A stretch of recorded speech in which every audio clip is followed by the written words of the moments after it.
कि अगर आपने ठान लिया और अपने कर्म बदल दिए तो आप अपनी किस्मत की लकीरों को भी बदल सकते हैं, उसको भी पीछे छोड़ सकते हैं। तो क्या आप तैयार हैं? कुछ लोगों ने ये करके दिखाया, उससे मिलना चाहेंगे? तो जिन लोगों की आवाजें आ रही है क्या वही तैयार हैं? जिनकी आवाज यहां नहीं निकल पा रही वहां जमाने के सामने क्या निकल पाएगी साहब? हमारी सबसे बड़ी मुश्किल जानते हैं ये कि हम समय पर आवाज नहीं उठाते, खामोश रह जाते हैं, और यही कारण है कि अंग्रेजों ने 200 साल तक राज किया। अगर जितने हिंदुस्तानी उस वक्त थे अब सब मिलकर एक बार अगर हुंकार भी लगाते ना, अंग्रेज सूखे पत्ते के तरह उड़कर यहां से बाहर चले जाते। हमारे देश को तकलीफें बेईमानों से नहीं है, हमारे देश को तकलीफ उन ईमानदार लोगों से है जो खामोश रहते हैं। हेलो, जिंदगी बदलने के लिए आपकी हुंकार चाहिए, तैयार है क्या? तैयार है क्या? आवाज यहां से आनी चाहिए, तैयार है क्या? यहां आने से पहले बताया गया कि साहब इलाका भले ही पिछड़ा हुआ है लेकिन जो मिलेंगे सारे शेर मिलेंगे। क्या मुझे ठीक बताया गया? आप तैयार है क्या? आपकी आवाज आज इतनी बुलंद हो जानी चाहिए कि साहब बड़े से बड़ा दुश्मन और बड़े से बड़ी गरीबी आपके सामने से रास्ता छोड़कर आपको जाने के लिए रास्ता प्रशस्त करे।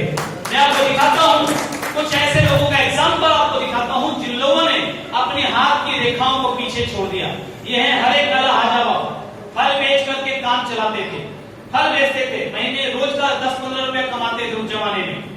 इनके पास एक अंग्रेज आया और अंग्रेजी में कुछ पूछा, इनकी समझ में नहीं आया क्या पूछा, अंग्रेजी इनको आती नहीं थी, वो चला गया। इनको इतना बुरा लगा कि मेरे पास कोई आदमी निराश होकर चला गया। इन्होंने एक सपना बनाया, मेरे गांव में एक ऐसा स्कूल होगा जहां पर बच्चों को हायर लेवल की स्टडी हिंदी अंग्रेजी दोनों भाषा में मिलेगी निःशुल्क। ये सपना इन्होंने गांव वालों को बताया। गांव वालों ने क्या बोला होगा इनको? क्या बोला होगा साहब? आप जब किसी को ये बताते हो कि आज मैं 10,000 रुपए महीने कमा रहा हूं लेकिन एक दिन आरसन के जरिए मैं 1 लाख रुपए महीना भी कमाऊंगा, लोग क्या बोलते हैं? आज आप किसी को बताते हो मेरे पास मोटरसाइकिल है लेकिन आरसन से 10 लाख की कार लाऊंगा, लोग क्या बोलते हैं? आज आप किसी को बताते हो कि मैं घूमने कभी जा नहीं पाया लेकिन आरसन की वजह से विदेश यात्रा करूंगा, लोग क्या बोलते हैं? तो जो आपको बोला वही इनको भी बोला। इस दुनिया का ये दस्तूर है कि सपने देखने वाले लोगों को लोग पागल बोलते हैं। लेकिन मेरा ये अनुभव है पिछले 20 सालों का कि इस पूरी दुनिया में समझदार आदमी ने आज तक कोई बड़ा काम नहीं किया। जितने भी बड़े कारनामे हुए वो किसी न किसी पागल ने करके दिखाया। जो अपने काम के प्रति जुनूनी हो जाता है, जो अपने काम के प्रति पागल हो जाता है, वही व्यक्ति बड़ा कारनामा कर जाता है। तो क्या आप भी पागल होने के लिए तैयार हैं? अपने सपनों के लिए कमिटेड हैं? सब ये भी पागल हो गया अपने सपनों के लिए और इसने हर एक व्यक्ति से अपने सपनों की चर्चा की, लगा रहा और इसके संकल्प की वजह से एक दिन इसके गांव में एक बड़ा स्कूल बनकर तैयार हुआ जिसमें बच्चों को निःशुल्क शिक्षा मिलती है और इसी वजह से इनको पद्मश्री पुरस्कार मिला राष्ट्रपति जी के हाथों से। बचम्मा जोगती किन्नर के रूप में जन्म हुआ, समाज ने धुतकार दिया, सुसाइड करने का फैसला किया, बच गई। सड़क से कहीं जा रही थी तो देखा कि पिता पुत्र की जोड़ी, पिता वाद्य बजा रहे हैं, बेटा डांस कर रहा है। तो इन्होंने कहा कि ये डांस मुझे भी सीखना है। उस डांस में इन्होंने पारंगत हासिल किया। उस डांस का नाम था जोगती नृत्य। आज विश्व के जोगती नृत्य के कलाकारों में, चोटी के कलाकारों में इनका नाम आता है और इसी वजह से इनको राष्ट्रपति जी के हाथों से पद्मश्री पुरस्कार मिला। यह है नंदा कुश्ती। इस हॉल में बैठे हुए हर व्यक्ति से ज्यादा जवान है ये। हेलो, उम्र जानना चाहेंगे? 3 लोग जानना चाहते हैं। बाकी की आवाज अभी जानना चाहेंगे? इनकी उम्र है मात्र 102 साल, 102 ईयर्स। आज भी ये सुबह बच्चों को निःशुल्क शिक्षा देते हैं और शाम को बुजुर्गों को निःशुल्क शिक्षा देते हैं। वो बुजुर्ग जो किसी कारण से स्कूल नहीं जा पाए उनको ये पढ़ाते हैं और बोलते हैं जब तक जिंदा रहूंगा मैं अपना काम करता रहूंगा। और साहब हमारे यहाँ कई ऐसे लोग हैं 50 साल की उम्र है और उनसे जब सपनों की बात करो तो बोलते हैं अब क्या सपने, हो गई उम्र, कब्र पे पैर लटका हुआ, अब जो करेंगे बच्चे करेंगे। 50 साल की उम्र में बुढ़ा हो गए और ये 102 साल में क्या बोलते हैं अभी तो मैं जवान हूं। 79 की एज में अमिताभ बच्चन क्या बोलते हैं अभी तो मैं जवान हूँ। तब आरसीएम बिजनेस में आने के बाद मैंने 70 साल के जवान देखे हैं और मैंने 30 साल के बुढ़े भी देखे। 70 साल का जवान बोलता है तो मैं जवान हूँ, और 30 साल का बुढ़ा बोलता है कोई जोड़ता नहीं, मीटिंग में लोग आते हैं, प्रोडक्ट खरीदते नहीं, मेरे से होता नहीं, मेरे को आता नहीं। कौन बोल रहा है? 30 साल का बुढ़ा, 30 साल का बुढ़ा। और 70 साल का बुढ़ा बोलता है, 70 साल का जवान बोलता है कि साहब मैं वो हर चीज सीखूंगा जो मुझे नहीं आती है। तो कौन है जवान? जवान कौन है? साहब जवानी और बुढ़ापे का संबंध आपकी उम्र से नहीं है, आपके जज्बे, आपके जोश, आपके इरादों से। अगर आपके जज्बे जवान हैं, अगर आपके इरादे जवान हैं, तो आप भी जवान हैं। तो आप जवान हैं? जवान हैं? एक बार अपने लिए जवानों वाली तालियां बजाओ, वाली नहीं, जवानों वाली।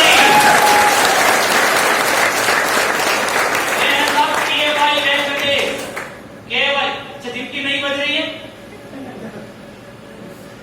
नहीं, अरे वो आरसीएम करना नहीं करना वो अलग बात है।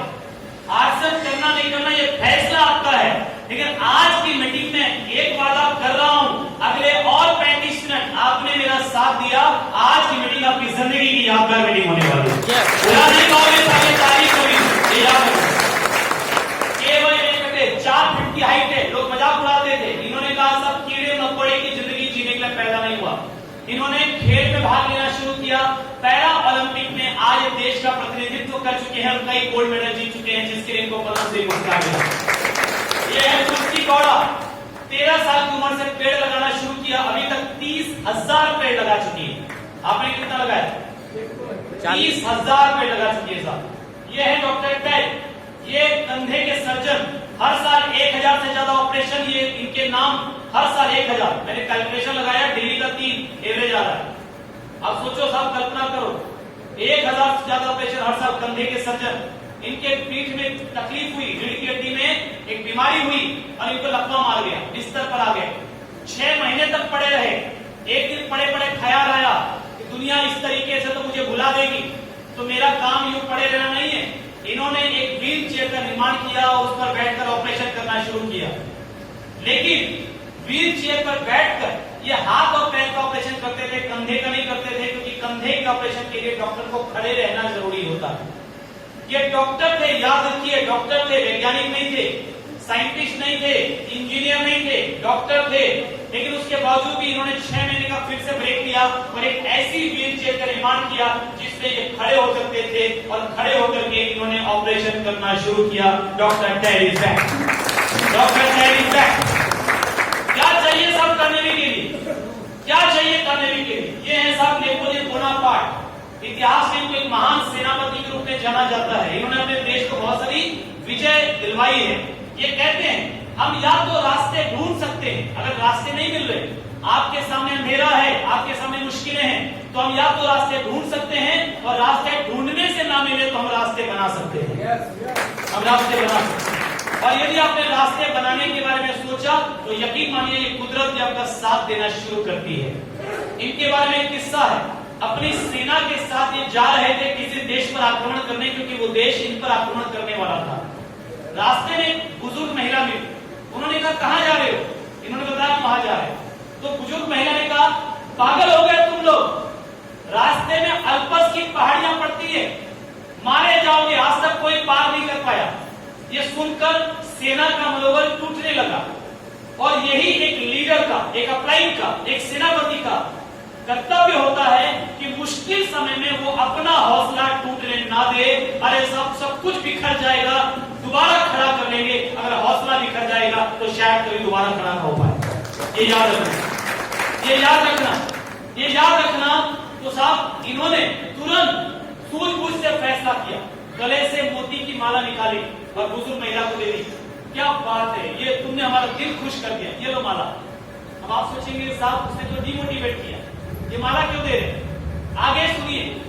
तो नेपोलियन ने कहा कि साहब मेरे जो सैनिक है ना, ये सारे वीर हैं, और इनको आसान काम करने में मजा ही नहीं आता है, तो मजा ही इनको किसी मुश्किल काम को करने में आता है। आपने हमारा मनोबल बढ़ा दिया,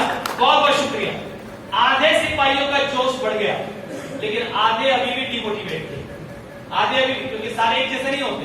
वो बोले नहीं साहब हम तो नहीं जाएंगे अपनी जान जोखिम पे लगाने, हम तो वापस आएंगे। अब नेपोलियन को लगा आधे लोग चले जाएंगे तो भी मुश्किल है, तो इन्होंने फिर एक रास्ता ढूंढा। सैनिकों से पूछा तुमने अल्पस की पहाड़ियां कभी देखी हैं? तो सैनिकों ने कहा नहीं हमने तो कभी नहीं देखी है। तो नेपोलियन ने कहा फिर काम हो गया। उसने कहा ठीक है चलो एक काम करो हम आगे बढ़ते हैं। बीच में छोटी छोटी पहाड़ी आएगी उसको पार करेंगे। जब अल्पस की पहाड़ी आएगी वो बहुत बड़ी है, तो मैं तुमको बताऊंगा ये अल्पस की पहाड़ी है, आगे चलना या ना चलना ये फैसला तुम्हारा होगा, जो फैसला करोगे मुझे मंजूर होगा। लोगों ने कहा तब तो ठीक है चलेगा। तो चलते चलते चलते जब वो उस देश में पहुंच गए जहां जाने के निकले थे, तो सैनिकों ने कहा वो अल्पस की पहाड़ियां कहां गई? तो नेपोलियन ने कहा वो पीछे गई, वो छूट गई पीछे, उसको हमने पार कर दिया। मुश्किलें वास्तव में उतनी बड़ी नहीं होती जितनी हम अपनी सोच में उसको बना लेते हैं। हेलो, मुश्किलें वास्तव में उतनी बड़ी नहीं होती, लेकिन उन मुश्किलों का डर हमें कमजोर कर देता है। 80% नाकामयाब लोग इसलिए नाकामयाब नहीं होते नेटवर्क मार्केटिंग में कि कोई उनको रिजेक्ट कर देता है। 80% नाकामयाब लोग नेटवर्क मार्केटिंग में इस कारण से नाकामयाब नहीं होते कि कोई उनको रिजेक्ट कर देता है, बल्कि इस कारण से नाकामयाब होते हैं कि कोई रिजेक्ट कर देगा, इस कारण से वो घर से बाहर निकलते नहीं। हेलो, लीडर बढ़िया लीजिए।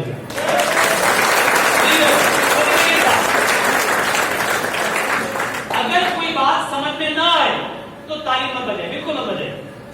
अगर कोई बात समझ में आ जाए और आप चाहते हैं वो बात आपकी जिंदगी पर असर डाले, तो उसकी पहली शर्त है जब तक ताली नहीं बजाएंगे दिमाग उस बात को अंदर लेगा ही नहीं। बाहरी बात से घर जाके इतना याद रहेगा क्या मजा आया साहब, क्या बंदा था, अरे क्या चुटकुले सुनाता था, अरे साहब दोबारा बंदा वो सचिन अग्रवाल आए ना तब दोबारा जरूर बुलाना, खूब बढ़िया शो दिखाया उसने, ये याद रहेगा। बोला क्या कुछ याद नहीं है, मजा आया ये याद रहेगा।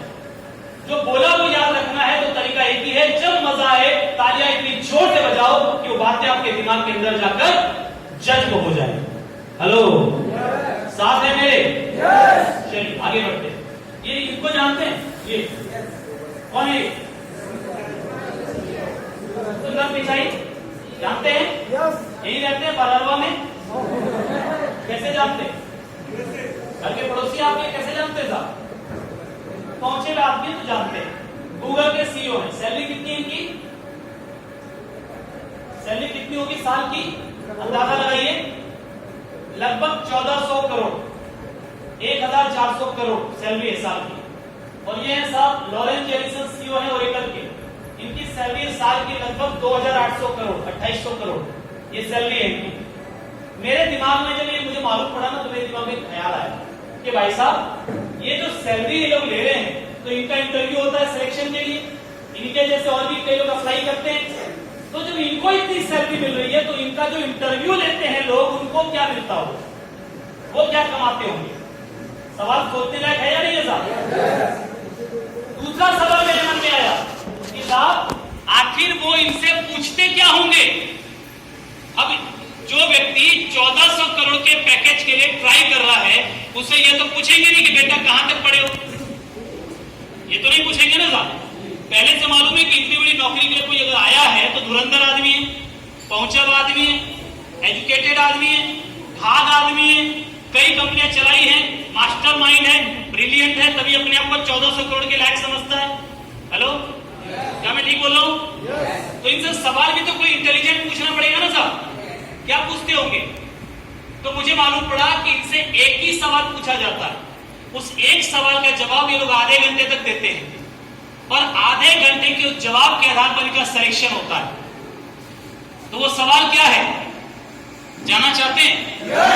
देखिए मेरे पास 20 मिनट का टाइम बचा है, जो समय मुझे मिला है 20 मिनट का टाइम बचा है और मेरे पास कंटेंट बहुत है और हर कंटेंट आपकी जिंदगी में काम आएगा, लेकिन सारा मैं दे नहीं सकता एक मीटिंग में।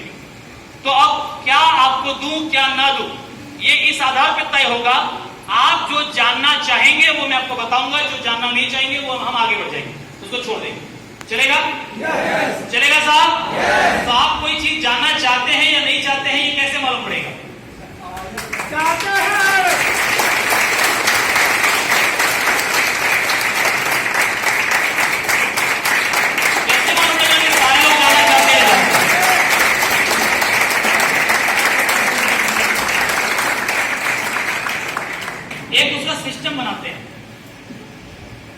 जब भी कोई बात आपको जाननी होगी, हाथ में यूं कीजिए, यूं सब लोग कीजिए, जिनका अपना है, जिनका पड़ोसी का नहीं करेंगे तो भी चलेगा। नहीं, मुझे बोलना पड़ा, कभी कई लोगों ने किया नहीं, सब कर लीजिएगा। और अब जब भी कोई चीज आपको जाननी होगी तो आप हाथ को यूं कीजिए और बोलिए, जोर से नाभि से बोलिए, बताओ बताओ बताओ बताओ। कई लोगों की आवाज नहीं जोर आगे से नीचे से बोलिए, बताओ बताओ बताओ। अब जब हम ऐसा पूछेंगे सारे के सारे, तो वो टॉपिक पे हम बात करेंगे। जिस टॉपिक पे सब नहीं जानना चाहिए आगे बढ़ेंगे। तो वो सवाल क्या था? बताओ बताओ। चलिए अगले टॉपिक पे चलते हैं। तो